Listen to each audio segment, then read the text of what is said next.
নৌ পরিবহন এবং শ্রম কর্মসংস্থান মন্ত্রণালয়ের উপদেষ্টা এম শাখাওয়াত হোসেন নৌবাহিনীকে উদ্দেশ্য করে বলেছেন, আপনাদের স্যাক্রিফাইস অতীত বর্তমান ভবিষ্যৎ বলবে আমাদের সমুদ্র সীমা কতখানি অক্ষত থাকবে। আমরা এখন পর্যন্ত নেভির সেই ক্যাপাসিটি পাইনি যারা আমাদের নীল সম্পদকে আহরণ করবে এবং রক্ষা করবে। আপনাদের স্যাক্রিফাইস অতীত বর্তমান এবং ভবিষ্যৎ বলবে আমাদের সমুদ্র সীমা কতখানি অক্ষত থাকবে।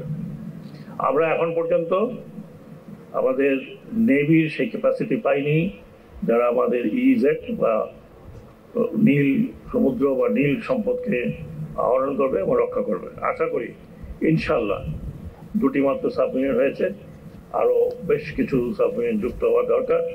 যদি হয় তাহলে এই নেভি আমাদের ছোট হলেও খুব কার্যকর হবে। সেই জন্য আমি আশা করি আমাদের বর্তমান সরকার, অন্তর্বর্তীকালীন সরকার, যদিও অন্তর্বর্তীকালীন সরকারের সময় খুব কম, তারপরে আমরা একটা বুনিয়াদ রেখে যেতে পারবো। আপনারা জানেন যে দক্ষিণাঞ্চলে আমি যেখানে দাঁড়িয়ে আছি এটা পায়রা বন্দরের একটা অংশ। এই পায়রা বন্দরটি দক্ষিণাঞ্চল দক্ষিণ পশ্চিমাঞ্চলের জন্য অত্যন্ত গুরুত্বপূর্ণ একটি স্থাপনা। যদিও এটা মাত্র শুরু হয়েছে, ইট উইল টেক টাইম, কিন্তু যেভাবে আমি দেখেছি আমি আমার সেকেন্ড ভিজিটে দেখেছি যে খুব তাড়াতাড়ি এটা প্রকৃত হওয়ার সম্পূর্ণ হওয়ার পথে আছে। তাই যদি হয় তাহলে আমাদের দেশে 3টি বন্দর সমুদ্র বন্দর হয়, এবং এই 3টি সমুদ্র বন্দর রক্ষা করার কাজে আমি নেভিকে সংযুক্ত করার চেষ্টা করছি। শান্তি কামনা করছি। আমি এই নৌবাহিনীর গ্রোথ দেখেছি, বেড়ে ওঠা দেখেছি। আলহামদুলিল্লাহ কি যে 1971 সালে যখন দেশ স্বাধীন হয়, স্বাধীন হওয়ার আগে একটি অপারেশন হচ্ছিল, অপারেশন জ্যাকপট। সেই থেকে শুরু হয়েছিল বাংলাদেশ নেভির বা বাংলাদেশ নৌবাহিনীর অগ্রযাত্রা। কিছুই ছিল না।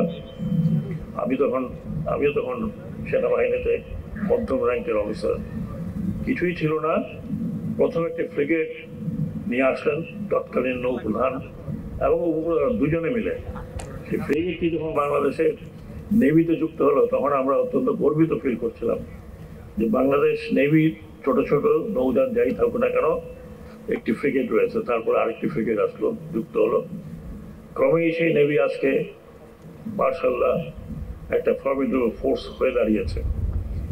শুধু যুদ্ধের জন্যই নয়, শান্তিতে এই নেভির বা নৌবাহিনীর প্রচুর অবদান রয়েছে।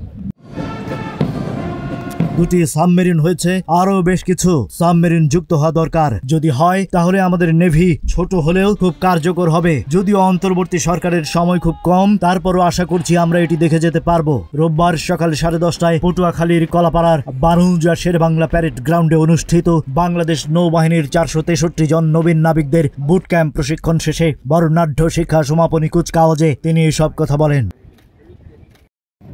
এর আগে তিনি বলেন, 1971 সালে অপারেশন জ্যাকপটের সময় নৌবাহিনীর অগ্রযাত্রায় কিছুই ছিল না। আজকে নেভি অনেক উন্নত হয়েছে। শুধু যুদ্ধে নয়, শান্তিতে নৌবাহিনীর প্রচুর অবদান রয়েছে। আপনারা দেশমাতৃকার সেবায় নিয়োজিত আছেন, থাকবেন এবং মনে রাখবেন আপনাদের উপরে নির্ভর করছে আমাদের সমুদ্রের নিরাপত্তা। আমরা কোস্টাল নেভি হতে পারি, কিন্তু সেই দিন দূরে নয়। যদিও এখন আমরা 4th ডাইমেনশন বলতে পারি, কিন্তু তারপর সেদিন দূরে নয় যখন আমরা আমাদের ইজেট 200 নটিক্যাল মাইলের বাইরে যে নীল সমুদ্র আছে সেটাকে অত্যন্ত কঠিনভাবে গার্ড দিতে পারবো। আমাদের বর্তমান নেভি আঞ্চলিক এবং বিশ্বে অনেক বড় বড় দেশের সাথে এক্সারসাইজ করছেন, পোর্ট কল করছেন।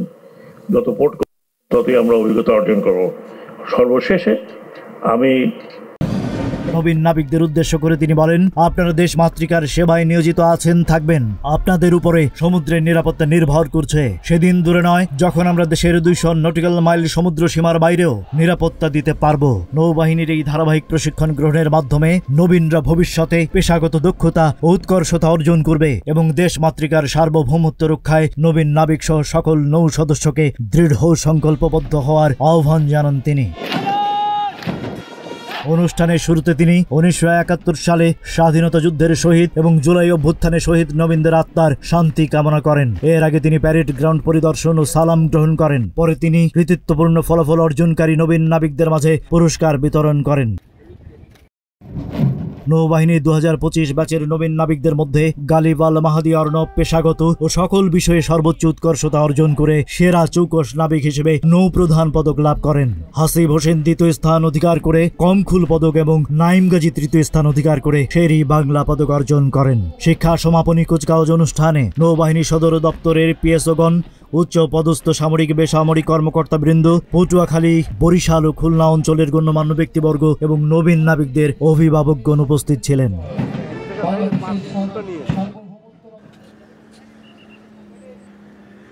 পটুয়াখালী প্রতিনিধি মনির হোসেনের তথ্যচিত্রে ডেস্ক রিপোর্ট।